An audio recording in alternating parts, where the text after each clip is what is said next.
वाले समय में इन शिक्षित बेरोजगार युवाओं के लिए क्या विजन है आपका? नहीं, शिक्षित और अशिक्षित बेरोजगार के लिए अलग अलग कोई विजन नहीं है। चलिए बेरोजगार के लिए विजन बताइए। मैं यहाँ जो बता रहा हूँ कि बिहार में रोजगार क्यों नहीं है, पहले ये समझिए। बिहार में लोगों को ऐसा लगता है कि सरकारी नौकरी के जरिए रोजगार मिल सकता है। तो आपको एक आंकड़ा बता देता हूँ, 1.57% लोग ही बिहार के सरकारी नौकरी में हैं। चपरासी से लेकर मुख्य सचिव तक अगर सबकी संख्या आप जोड़ दीजिएगा तो कुल जमा 1.5% लोग ही सरकारी नौकरियों में हैं। 98.5% लोग सरकारी नौकरी में नहीं हैं। तो निश्चित तौर पर सरकारी नौकरियों के जरिए तो लोगों को रोजगार मुहैया नहीं कराया जा सकता है। ये आंकड़े आज के हैं। बिहार में रोजगार क्यों नहीं है? रोजगार दो वजह से नहीं है। एक, यहाँ की शिक्षा व्यवस्था अच्छी नहीं है, और दूसरा, रोजगार के लिए लोगों के पास पूंजी पैसा नहीं है। जब तक इन दो बिंदुओं को नहीं सुधारा जाएगा, बिहार की शिक्षा व्यवस्था को बेहतर बनाना और लोगों के हाथ में रोजी रोजगार के लिए पैसा पूंजी देना, ये जन स्वराज का विजन है कि यहाँ पर स्वरोजगार कैसे आएगा, पलायन कैसे रुकेगा।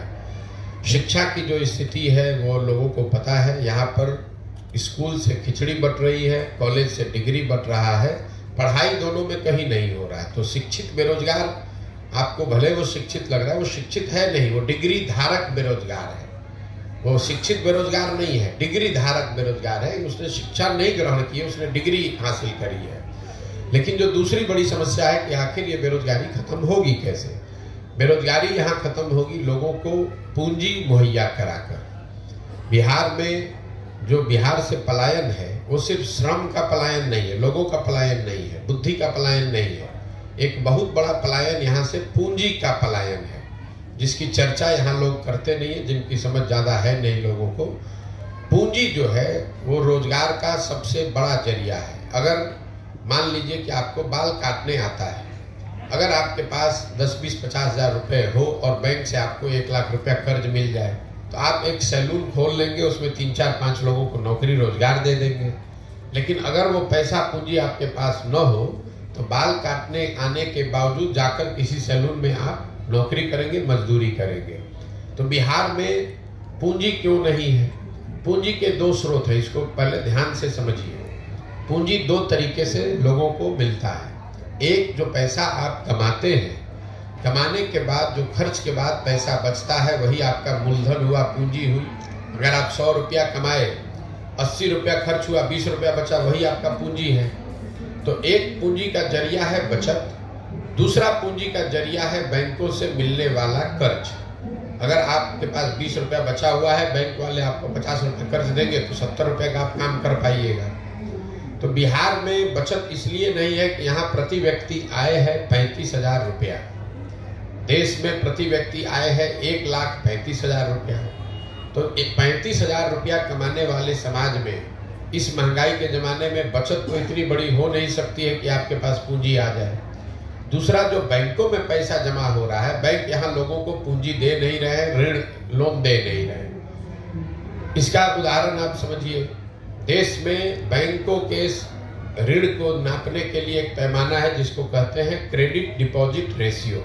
मतलब बैंक में कितना पैसा लोगों ने जमा किया, उसके बदले में बैंकों ने कितना पैसा समाज को अलग अलग काम के लिए ऋण के तौर पर, लोन के तौर पर दिया। घर बनाने के लिए, यूट्यूब चलाने के लिए, दुकान खोलने के लिए, गाड़ी खरीदने के लिए। और रिजर्व बैंक ऑफ इंडिया एक आंकड़ा जारी करता है जिसको कहते हैं क्रेडिट डिपॉजिट रेशियो।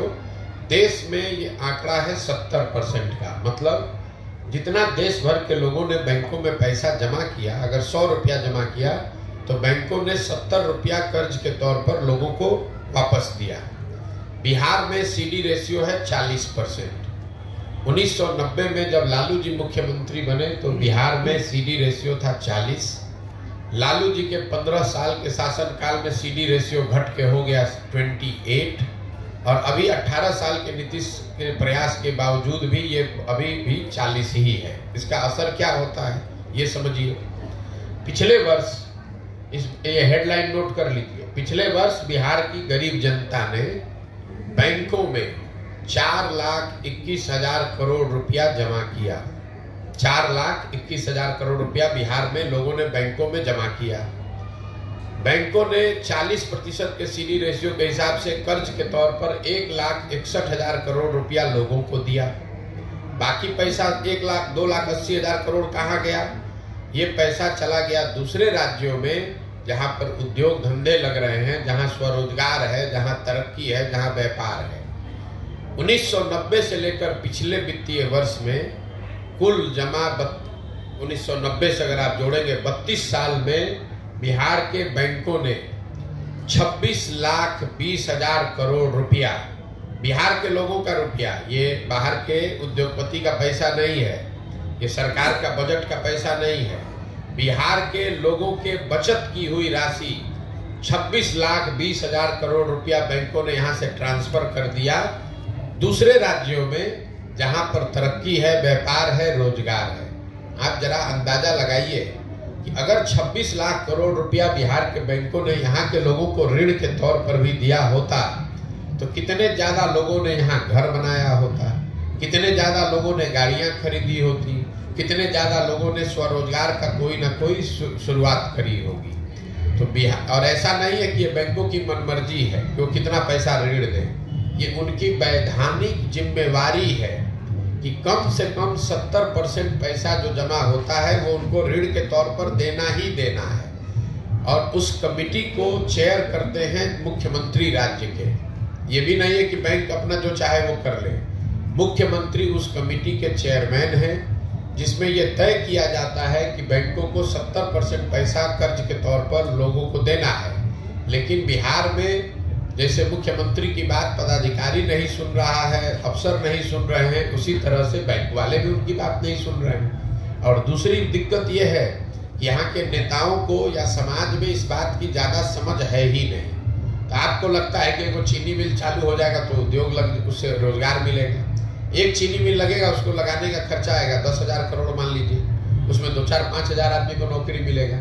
लेकिन अगर 1 लाख करोड़ रुपया अलग अलग लोगों को ऋण के तौर पर मिल जाए तो उससे कितना रोजगार सृजित होगा, कितने लोग बिजनेस व्यापार करेंगे।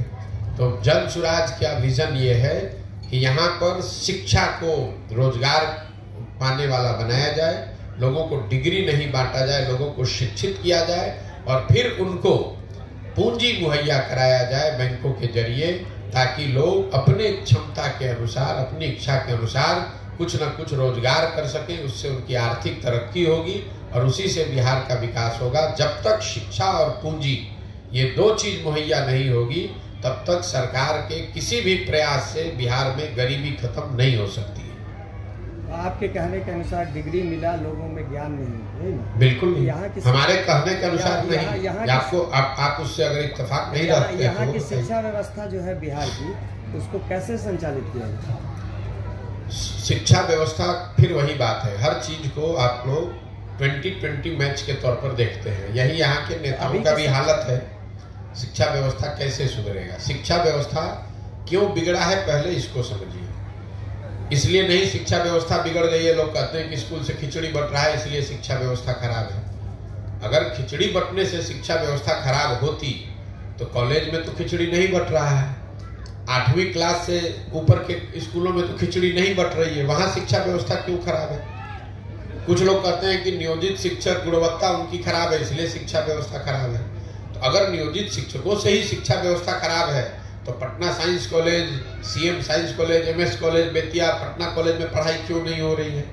वहां तो नियोजित शिक्षक नहीं पढ़ा रहा है। शिक्षा व्यवस्था इसलिए खराब है कि पिछले 30-40 वर्षों में बिहार में समाज और सरकार, मैं सरकार के समाज को भी जोड़ रहा हूं, दोनों की प्राथमिकता में कहीं न कहीं शिक्षा है ही नहीं। लोग भी यहाँ अपने आप को शिक्षित नहीं बनाना चाहते, डिग्री लेना चाहते हैं, खिचड़ी खाना चाहते हैं। आप भी अपने बच्चों को स्कूल में खिचड़ी खाने के लिए भेज रहे हैं, साइकिल लेने के लिए, पोशाक लेने के लिए भेज रहे हैं, उनको पढ़ाने के लिए नहीं भेज रहे हैं। और सरकार ने भी, नेताओं ने भी ये भांप लिया है कि लोगों को पढ़ाई नहीं चाहिए, खिचड़ी बांटो, पोशाक बांटो, इनसे वोट लेते रहो।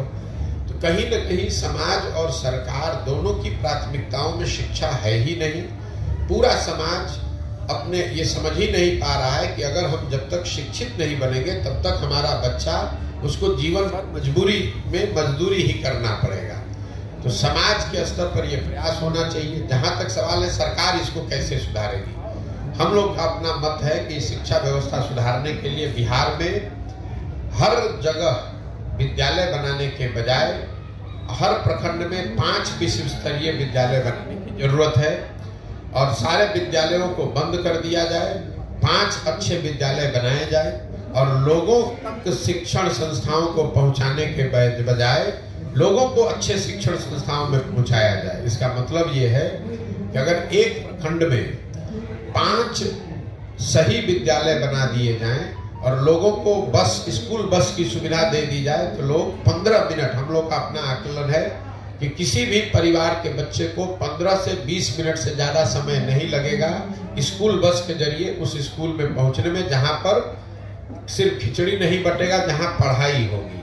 दुनिया भर में जहां पर भी शिक्षा की अच्छी व्यवस्था है वहां समाज के पास स्कूलों को नहीं ले गया, लोगों को अच्छे स्कूल में लाया गया। तो हम लोग की सोच यह है कि बिहार की जो शिक्षा का बजट है 40,000 करोड़ रुपया, इसका 1/3 मतलब 15,000 करोड़ रुपया इस बात पर खर्च किया जाए कि हर प्रखंड में प्रति वर्ष एक विश्व स्तरीय विद्यालय बनाया जाए, ताकि 5 वर्ष में हर प्रखंड में 5 ऐसे विश्व स्तरीय विद्यालय बन जाएं और उनको फिर लोगों को ये सुविधा दी जाए ताकि लोग बसों के जरिए या गाड़ियों से अपने बच्चों को स्कूल तक ले आएं। अगर आप दिल्ली बॉम्बे में रहते हैं तो स्कूल आपके घर के बगल में नहीं है, सबके बच्चे स्कूल बस से जाते हैं उन संस्थाओं में जहां अच्छी पढ़ाई होती है। आधा घंटा 45 मिनट लोग स्कूल बस से जाते हैं, बच्चे पढ़ते हैं और फिर स्कूल बस से वापस आते हैं। पूरे दुनिया में जहां पर भी आप जाइएगा यही व्यवस्था है। हर घर के बगल में स्कूल नहीं बनाया गया है। स्कूल एक ऐसी जगह पर है जहां पर हर आदमी बस से, गाड़ी से, साइकिल से 10 मिनट में, 15 मिनट में पहुंच सके। बिहार में क्या हुआ है, समतामूलक शिक्षा नीति के नाम पर हर जगह विद्यालयों के भवन बना दिए गए। नतीजा क्या हुआ, जहां विद्यालय का भवन है वहां शिक्षक नहीं है, जहां शिक्षक है वहां भवन नहीं है, जहां दोनों है वहां बच्चे नहीं है, जहां तीनों है वहां पढ़ाई नहीं है। तो ये समतामूलक शिक्षा नीति बनाने के नाम पर पूरी व्यवस्था को चौपट कर दिया गया। जरूरत इस बात की है कि इस चीज को फिर से रीअरेंज किया जाए और सारी व्यवस्था को 4 या 5 बेहतर स्कूल बनाने के दिशा में समेटा जाए कि हर प्रखंड में कम से कम 5 अच्छे विश्व स्तरीय विद्यालय हों। अगर हर साल हम लोग एक विश्व स्तरीय विद्यालय भी बनाएं, क्योंकि पैसा इतना ही है बिहार में कि आप एक विद्यालय हर साल बना सके, मतलब 550 विद्यालय अगर डेली हर साल बनाए जाए अच्छे, तो वो सरकार बना सकती है। अगले 10 वर्ष में एक प्रखंड में 10-10 विश्व स्तरीय विद्यालय हो जाएंगे, बजाय इसके कि कहीं कमरा बनाए तो बेंच नहीं है, बेंच बनाया तो टीचर नहीं है, टीचर है तो पढ़ाई नहीं, इसका कोई फायदा नहीं है। क्या एक रिक्शा चलाने वाले से लेके राज्य और देश को चलाने वाले पूरे सिस्टम के बच्चे एक ही स्कूल में पढ़े, ये उपयुक्त नहीं होगा, ये बेहतर नहीं होगा शिक्षा के क्षेत्र में? नहीं, हम लोग लोकतांत्रिक देश में रहते हैं और ये कहना कि सारे लोग एक विद्यालय में पढ़ेंगे उससे शिक्षा की व्यवस्था अच्छी हो जाएगी, ये लोगों का भ्रम है। ऐसा दुनिया में कहीं कोई प्रमाण नहीं है। लोगों के पास विकल्प होना चाहिए, अच्छे विद्यालय का, अच्छे सरकारी विद्यालय का और अच्छे प्राइवेट विद्यालय का। उसके बाद उनकी अपनी क्षमता है, उनकी स्वेच्छा, उनकी मर्जी है कि वो कहाँ अपने बच्चों को भेजना चाहते हैं। जरूरत इस बात की है कि सरकारी विद्यालयों को अच्छा बनाया जाए। विद्यालय अच्छे नहीं है और सब पर कानून बनाकर कहा जाए कि आप अपने बच्चे को भी यहाँ पढ़ाइए, वो तो वही हुआ जो बिहार में हो रहा है पिछले 35 साल से। समतामूलक समाज बनाने के नाम पर सबको अनपढ़ बना दिया गया, बन गया समतामूलक। पूरा बिहार गरीब हो गया, कोई अमीर नहीं है तो हो गई बराबरी सबकी, आपस में सब बराबर हो गए, सब गरीबे हैं यहाँ पर। तो तरक्की के 2 रास्ते, बराबरी के 2 तरीके हो सकते हैं। एक तरीका यह है कि सब आगे बढ़े, दूसरा तरीका है कि भैया किसी को आगे मत बढ़ने दो, सब बराबर ही कमा रहा है, सब गरीब है। तो आप जो बात बता रहे हैं वो दूसरा तरीका है जो सही नहीं है कि विद्यालय बने चाहे न बने, लोग को लगता है कि वहां पर सारे अफसर के बच्चे पढ़ने लगेंगे तो विद्यालय सुधर जाएगा। नहीं सुधरेगा। विद्यालय अच्छा बने, उसके बाद लोगों की स्वतंत्रता है, जो अगर विद्यालय अच्छा होगा तो लोग वहां जरूर पढ़ने आएंगे। जो सरकारी कॉलेज हैं, आप जो बात कर रहे हैं, दिल्ली में अगर मान लीजिए कि सेंट स्टीफेंस है या हिंदू कॉलेज है, पटना में भी पहले साइंस कॉलेज था, पटना कॉलेज था, तो वहां पर तो बड़े से बड़ा अफसर भी अपने बच्चे को पढ़ाना चाहता था। उसके लिए कोई कानून थोड़े ना बनाया गया था, क्योंकि सबको मालूम है कि साइंस कॉलेज में हमारा बच्चा पढ़ेगा तो वहां अच्छी पढ़ाई होती है। तो बहुत बड़े आदमी का बच्चा भी प्राइवेट स्कूल में 12वीं नहीं करने जाता था, वो साइंस कॉलेज में पढ़ने जाता था। तो वो कानून बनाने से चीजें ठीक नहीं हो सकती हैं, आपको व्यवस्था सुधारने की जरूरत है। एक और सवाल है कि आपने तो कई राजनीतिक दल के लोगों का काम करके काम बना दिया है, और अब आपके दिमाग में इस तरह की बात आई है, जो मिशन है आपका, और ये अच्छी बात है, इसकी सराहना अधिक हो रही है, कई तरह की टिप्पणियां भी हो रही हैं उसके पीछे। वह पीछे की बात मैं नहीं पूछना पड़ता, ये पूछना चाहता हूँ कि ये बात आपके दिमाग में आई कैसे, और बिहार की ज़मीन को आपने बहुत अच्छे से देखा है, और अब तो आपका यात्रा भी बहुत लंबा हो चुका है। बिहार के लोग कितने दिनों में आपकी बात को समझ पाएंगे, आपको क्या लग रहा है? देखिए, ये आपको ऐसा लगता है कि मैं पहले कुछ दूसरा काम करता था, अब दूसरा कर रहा हूँ। मेरे अपने नजरिए से मेरे काम में कोई फर्क नहीं है। फर्क बस इतना है कि पहले मैं दलों को, नेताओं को सुझाव देता था, सलाह देता था, मदद करता था कि कैसे वो अपने आप को व्यवस्थित करें, कैसे चुनाव का प्रचार करें, कैसे जनता तक अपनी बात पहुंचाएं, रखें और वो चुनाव जीतें। काम मैं वही कर रहा हूँ, सिर्फ दलों और नेताओं के बजाय अब ये सुझाव और सलाह हम बिहार की जनता को दे रहे हैं। बिहार की जनता को ये बता रहे हैं कि आप किन मुद्दों पर वोट दीजिए, कैसे आप आपस में संगठित होकर दल बना सकते हैं, कैसे आपको किसी के पीछे चलने की जरूरत नहीं है, आप अपने और अपने बच्चों के लिए बेहतर व्यवस्था बना सकते हैं। और पहले मैं दलों की मदद कर रहा था, अब इनकी मदद कर रहा हूँ। आपने पूछा कितने दिनों में बिहार के लोगों को समझ में आ जाएगा। मुझे इसका कोई इल्म नहीं है और न मुझे उसके लिए कोई घबराहट है। आप देख रहे हैं पदयात्रा जो मेरी चल रही है, इसमें कोई किलोमीटर फिक्स नहीं है। इसमें ये नहीं फिक्स है कि हमको 6 महीना में इसको कर लेना है, झंडा गाड़ के फिर खड़े हो जाना है। हमें बिहार के जहां तक हो सके जनमानस तक अपनी बात को पहुंचाना है, उनको समझाना है, उनसे जाकर मिलना है, समझना है और उनको संगठित करने का ये प्रयास है। करने में 2 बरस भी लग सकता है, 3 बरस भी लग सकता है। इसके बाद जनता समझेगी कि नहीं समझेगी, ये निर्णय तो आप लोग को देखना करना है। जब मैं चल रहा हूं पैदल तो मैंने कोई दल नहीं बनाया है, मैं कोई वोट नहीं मांग रहा हूं, मैं कोई लोगों की मदद नहीं कर रहा हूं। लेकिन जो लोग हजारों की संख्या में सुबह से शाम तक मिलने आते हैं, हम रात में 12 बजे 1 बजे तक लोगों से मिल रहे हैं, सुबह से शुरू करते हैं। तो आखिर कुछ लोगों को तो जरूर कुछ समझ में आ रहा होगा, तभी लोग आ रहे हैं। हम तो जाति की बात नहीं कर रहे हैं, हम हिंदू मुसलमान की बात नहीं कर रहे हैं, हम नाली गली सड़क की बात नहीं कर रहे हैं। हम अपने भाषणों में, अपने संवाद में तो मैं लोगों को ये बता रहा हूं कि भाई तुमसे गलती क्या हो रही है। इसके बावजूद लोग मानते हैं और कहते हैं कि नहीं भैया जो बात आप बता रहे हैं वो ठीक है, आप ये प्रयास कीजिए, आपसे हम लोग जुड़े हुए हैं। समय लग सकता है, इसमें कोई 2 मत नहीं है। आखिर जब 70-75 साल में कोई व्यवस्था बिगड़ी है तो 7 दिन में तो ठीक होगी नहीं। दूसरा जो ये तरीका है लोगों को जाकर बताने का, तो पूरा बिहार में हम जाकर पहले लोगों को बताएंगे, तभी तो ये समझ में आएगा कि लोगों को बात समझ में आई कि नहीं आई। जिन जगहों पर हम गए हैं वहां पर लोगों को समझ में आ रहा है, ऐसा मुझे लगता है। क्योंकि पदयात्रा जब मैंने शुरू किया था तो मेरा लक्ष्य था कि हर प्रखंड से 20 लोगों को कम से कम हम ढूंढ कर समझा कर निकालेंगे, और वो 20-20 लोग भी अगर हर प्रखंड से आ जाएं तो पूरे बिहार से करीब 12-15 हजार लोग हो जाएंगे। वो लोग मिलकर ये दल, ये नया विकल्प, नया व्यवस्था बनाएंगे। अभी जहां तक पदयात्रा हुई है उसमें हर प्रखंड में 2000 से 2500 लोग इस परिकल्पना से, इस सोच से जुड़ रहे हैं। प्रखंड की आबादी 2.5 लाख है, 2500 उसके हिसाब से बहुत बड़ा नंबर नहीं है, लेकिन 2500 एक प्रखंड से कोई नया दल बनाने के लिए आ रहा है, ये संख्या अपने आप में अद्भुत है। किसी भी दल के पास एक प्रखंड में 2-2.5 हजार कार्यकर्ता नहीं हो सकता है, उसके वोटर चाहे जितने भी हों। तो उस नजरिए से जरूर लोगों को कुछ बात समझ में आ रही है, लेकिन इसका असर कितना होगा ये तो जब पूरी यात्रा खत्म होगी, जब दल बनेगा, जब वो दल के तौर पर हम समाज में जाएंगे, तब पता चलेगा कि लोग इससे कितना जुड़े और नहीं जुड़े। कांग्रेस के राहुल गांधी का जो भारत जोड़ो यात्रा था उससे कितना अलग है आपकी? भाई राहुल गांधी बहुत बड़े आदमी हैं, वो कांग्रेस पार्टी के लिए पदयात्रा कर रहे थे। अपने लिए पदयात्रा कर रहे थे और 6 महीने, ठीक बात है, 6 महीने में उन्होंने पूरे भारत की यात्रा करी। हम बहुत छोटे आदमी हैं, हमारे पास दल भी नहीं है और हम 15 महीना से पैदल चल रहे हैं और हम कुल जमा 12 जिले में 40-45% बिहार ही घूम पाए। तो निश्चित तौर पर फर्क है। राहुल गांधी जी रोड पर चलते हैं, हम लोग गाँव में चलते हैं।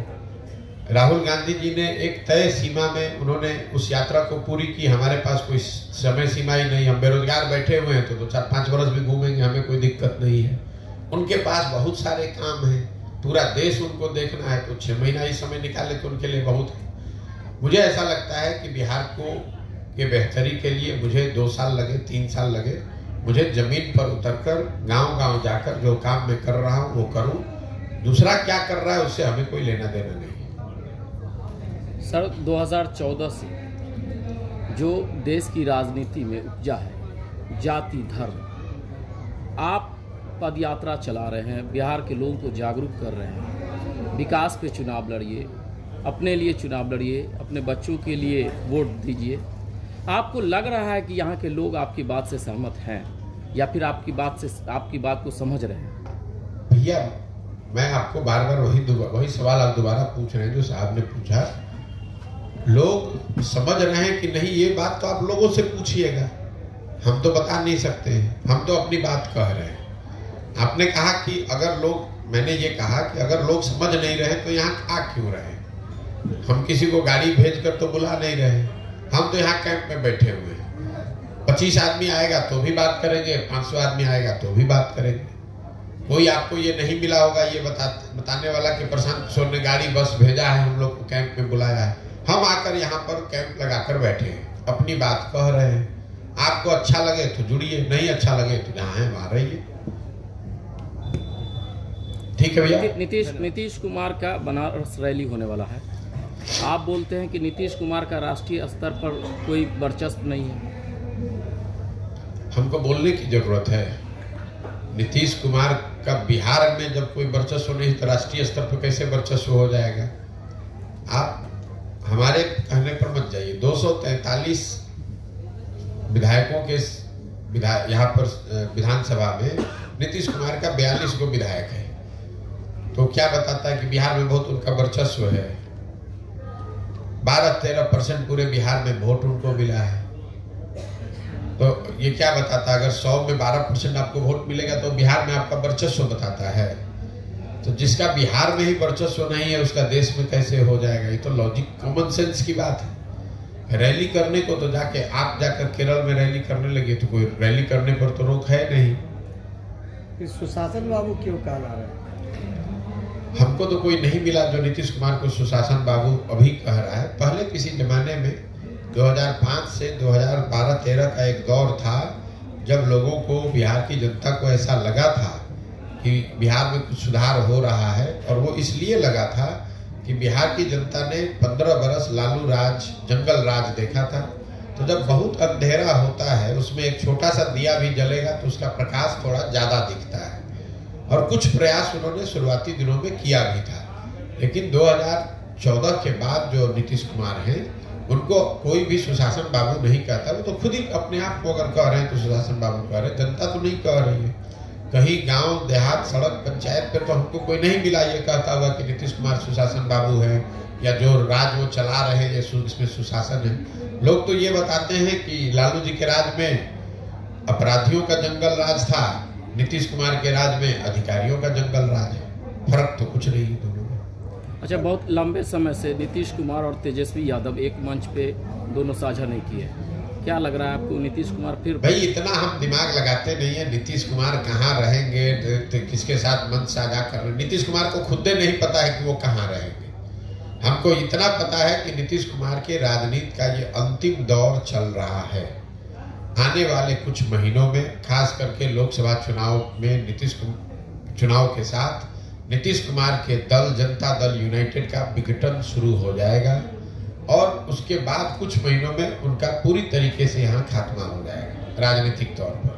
वो न दल बचेगा, न दल के लोग बचेंगे, न दल के नेता बचेंगे। लोकसभा चुनाव तक जितना हाथ पांव मारना है मार लीजिए, 1-2 सीट जहां लड़ना है लड़ लीजिए, एक दो कहीं कोई सफलता मिल जाए तो मैं नहीं कह सकता हूं, लेकिन हमने ये कहा है कि लोकसभा चुनाव में नीतीश कुमार के जनता दल यूनाइटेड को 5 सीट भी नहीं आएगा। अगर आएगा तो हम बिहार की जनता के सामने खड़ा होकर अपनी गलती मानने को तैयार हैं। तो आपके हिसाब 5 सीट भी नहीं आएगा, उनको नहीं आएगा, उसके बाद उनके दल का विघटन होना अवश्यंभावी है। सर, बिहार की राजनीति को आपने नजदीक से देखा है, कितना भी विकास की बात कर लीजिए, लेकिन जब वोट का वक्त आता है वही जाति देखी जाती है। आपका क्या इरादा है, मतलब आप चुनाव के टाइम में बताएंगे कि मैं ये करूंगा? आपके जितना तो राजनीति की हमको समझ नहीं है, लेकिन अगर आप ही के बात को हम सही मान लें तो आप हमको समझा दीजिए कि मोदी जी को बिहार में तो वोट पड़ा है कि नहीं पड़ा है? पड़ा है। मोदी जी के जाति के कितने लोग बिहार में रहते हैं ये बता दीजिए। अगर जाति पर ही, आपने कहा कि हर आदमी जाति पर ही वोट देता है, तब तो मोदी जी को बिहार में एक भी वोट नहीं मिलना चाहिए था। इसी बिहार में 20% मुसलमान रहते हैं। ये सारे लोग जनता दल आरजेडी को वोट देते हैं, तो लालू जी की जाति और मुसलमानों की जाति तो एक नहीं है, तो क्यों देते हैं ये लोग वोट आरजेडी को? इतना जो आप लोग सिंप्लीफाई कर देते हैं कि सब जाते पर दे रहा है। अगर ऐसा होता तो ना मोदी को वोट मिलता हिंदुओं का, ना आरजेडी को वोट मिलता मुसलमानों का। वोट मूलतः यहाँ 4 बिंदुओं पर पड़ता है। पहला, उसमें एक जाति भी बड़ा मुद्दा है, लेकिन जाति एकमात्र मुद्दा नहीं है। समाज में एक बहुत बड़ा वर्ग है जो हिंदू मुसलमान के नाम पर वोट देता है। तीसरा, एक बहुत बड़ा वर्ग है जो भाजपा का वोटर नहीं है, लेकिन उसको लालू जी से विरोध है, लालू जी से डरता है, इसलिए जाके डर के मारे भाजपा को देता है। 5 वर्ष वो भाजपा के नेताओं को गाली देता है, लेकिन चुनाव जब दिखता है कि सामने आरजेडी जीत सकती है तो आरजेडी को तो दे नहीं सकता, तो जाके भाजपा को देता है। और यही हाल कमोवेश मुसलमानों का है। ये आरजेडी के वोटर नहीं है, ना जाति के आधार पर ना धर्म के आधार पर। इनको लगता है कि भाई भाजपा को तो हम दे नहीं सकते हैं, तो हम किसको देंगे? एक आरजेडी बचा, उसको आरजेडी को वोट देते हैं। तो जो मजबूरी का वोट है उसको आप जाति का वोट ना बताएं। ये जाति का वोट नहीं है, ये मजबूरी का वोट है, डर का वोट है, विकल्प नहीं है इसलिए दे रहे हैं। विकल्प बन जाएगा, नहीं देंगे उसको वोट। अच्छा, केंद्र में जो अभी सरकार है तो इसको कितना फर्क पड़ेगा 24 लोकसभा में, ये इंडिया गठबंधन जो बना है? कितना फर्क पड़ेगा इस पे निर्भर करता है कि इंडिया गठबंधन कितना बढ़िया बनता है, कितना बढ़िया उसको चलाया जाता है, क्या कार्यक्रम। क्या है भैया, ऐसा है, आप किताब खरीद के ले आइएगा घर, उससे परीक्षा पास हो जाइएगा।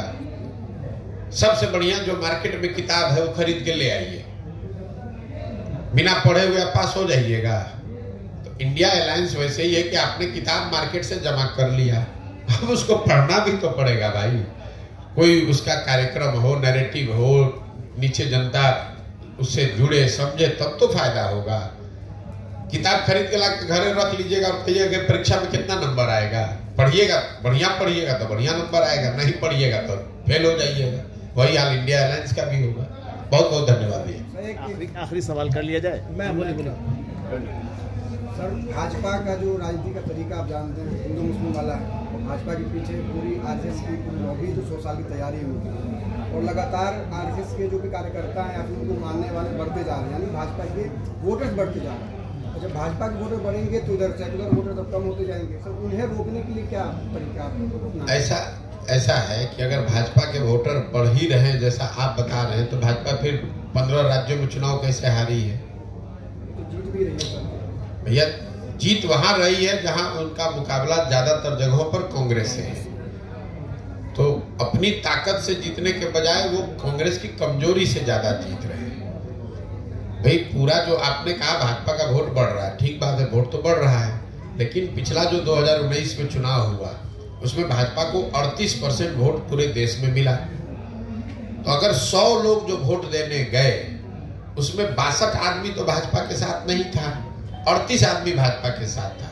अब जो 62 आदमी भाजपा के साथ नहीं था उसको एकजुट करने वाला कोई ताकत, कोई फोर्स, कोई राजनीतिक पार्टी, नेता नहीं है, इसलिए भाजपा आपको मजबूत दिख रही है। जब वो ताकत कोई बना लेगा तो भाजपा को कोई ऐसा तो है नहीं कि 50 से ज्यादा % वोट आ रहा है। भाजपा के पास जो ताकत है सर, हिंदू मुस्लिम वाला, वो किसी और के पास नहीं। अरे भैया, हिंदू मुस्लिम का ताकत उनको कोई नया नहीं ना आया है, ये तो 50 वर्ष से उनके पास है। भाजपा चुनाव से पहले नहीं हार रही थी, ये तो पिछले 2 बार से ना चुनाव जीत रहे हैं। जी आपका कोई सवाल? उसी तरह का सवाल पूछ लिया इन्होंने। बात जो हो रही है वो आपके असल में हमको लग रहा है कि वोटर्स को आप अवेयरनेस ला रहे हैं। मेन चीज़ ये है, पार्टी बाद में आपकी आएगी। आप शिक्षा पे बड़ा जम करके बोल रहे हैं, आप बेरोजगारी पे बोल रहे हैं, कुछ स्थानीय मुद्दे पर भी फोकस हो रहा है, सद्भावना पे नहीं कर रहे हैं। बात वहीं आ गई, उन्होंने दूसरी तरह से पूछ लिया है, सद्भावना को भी एक विषय बनाया जाना चाहिए, क्या ख्याल? नहीं, हम जो बात बोल रहे हैं कि जब आप अपने और अपने बच्चों के हित की बात करेंगे तो सद्भावना उसमें शामिल है। आप जब किसी को रोकने की बात करते हैं तो आप भी सद्भावना की बात नहीं कर रहे हैं। लालू जी सद्भावना की बात नहीं कर रहे हैं, लालू जी भाजपा के डर की बात कर रहे हैं। हम कह रहे हैं कि ना हिंदू से डरो ना मुसलमान से डरो, अपने बच्चों के भविष्य के लिए डरो। सद्भावना उसमें शामिल है। सद्भावना के नाम पर ही तो आपको डराकर भाजपा से वोट लिया जा रहा है।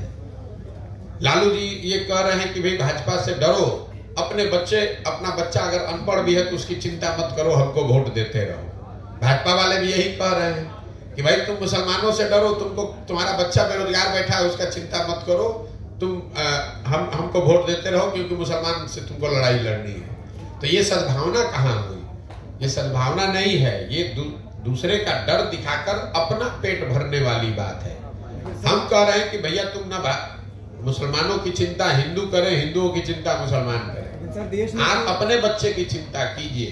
अगर आपका बच्चा पढ़ेगा, आप जिस सद्भावना की बात कर रहे हैं, जब दंगा होता है, कोई ऐसी घटना होती है तो उसमें भी सबसे पहले गरीब मरता है। कोई पढ़ा लिखा होशियार धनी आदमी नहीं मरता है, चाहे वो हिंदू हो या गरीब हो, उस पर भी मरता वही है जो रोड पर गरीब अनपढ़ बैठा हो। जाते जाते अगर आप अपने बच्चों को पढ़ाएंगे, उनको रोजगार होगा, उनकी आर्थिक तरक्की होगी, तो उनके जरिए सद्भावना भी आएगी। नहीं तो सद्भावना के नाम पर लालू जी आपको 30 वर्ष से मुसलमानों को कह रहे हैं कि भाजपा को हमको हराना है। भाजपा तो हारी नहीं, भाजपा तो जीत 2 MP से बढ़ के 300 MP हो गई। 30 वर्ष में मुसलमान उनका बंधुआ मजदूर जरूर बन गया। 2 पीढ़ियां आपकी बर्बाद हो गई। आपने उनके पढ़ाई की चिंता नहीं की, आपने अपने गांव में सड़क बिजली पानी की चिंता नहीं की। आप भाजपा को हराने के नाम पर, सद्भावना के नाम पर उनको वोट देते गए। उनके बच्चे बड़े हो गए, लालू जी बड़े हो गए, वो राजा बन गए, और आपके बच्चे धारावी में जाकर मजदूरी कर रहे हैं, गुलामी कर रहे हैं। तो अगर ऐसी सद्भावना की राजनीति आप चाहते हैं तो नहीं, मेरा उससे सरोकार नहीं है। मैं वैसी सद्भावना की राजनीति नहीं करना चाहता हूँ। मैं शिक्षा और रोजगार की राजनीति करना चाहता हूँ। मैं बिहार में तरक्की की बात करना चाहता हूँ। हिंदू मुसलमान अगड़ा पिछड़ा की बात नहीं कर रहा हूँ। ये बहुत लोग आरक्षण की बात करते हैं। मैंने अभी आपको आंकड़ा दिया, 1.5% लोग ही सरकारी नौकरी में हैं। तो चाहे आप आरक्षण 40 कर दीजिए कि 100 में 100 कर दीजिए, फिर भी 98.5% आदमी को तो कुछ उसका लाभ नहीं मिलना है। तो ये तो लोगों को बेवकूफ बनाने की बात है। भाई अगर 1.5% आदमी को ही सरकारी नौकरी है तो उसी में तो आरक्षण आप दिया है आपने। जो समाज का बड़ा वर्ग है उसके पास तो कुछ मिला ही नहीं, इसीलिए तो जो गरीब और पिछड़े। नहीं तो अगर आरक्षण से ये सब सुधरना होता तो सारे पिछड़े समाज के लोग अभी अच्छे हो गए होते पिछले 30 वर्ष में। क्यों नहीं है? इसलिए कि 1.5% के लिए जगह ही है, तो 1.5 में तो लीजिएगा, आधा ले लीजिए या 80% ले लीजिए। 98.5% जो गरीब आदमी है वो किसी जाति का हो, उसको तो सरकारी नौकरी मिलनी नहीं है।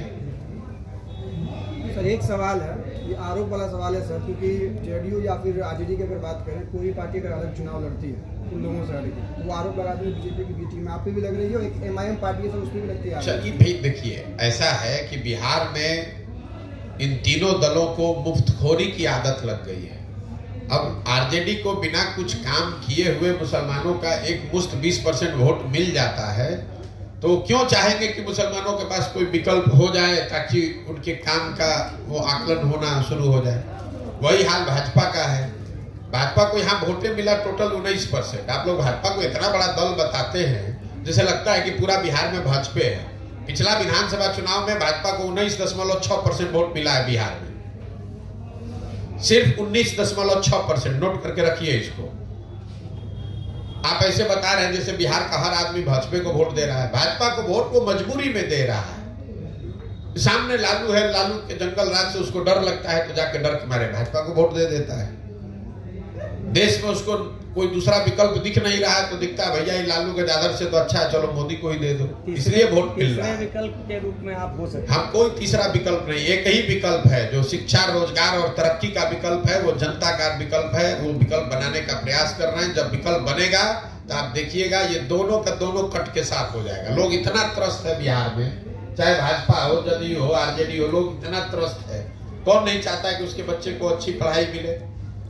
आप देश में सबसे गरीब पिछड़े हैं, आपके घर के सारे लोग पूरे जीवन मजदूरी करते हैं, किसको अपना जिंदगी नहीं बदलना है। बहुत बहुत धन्यवाद।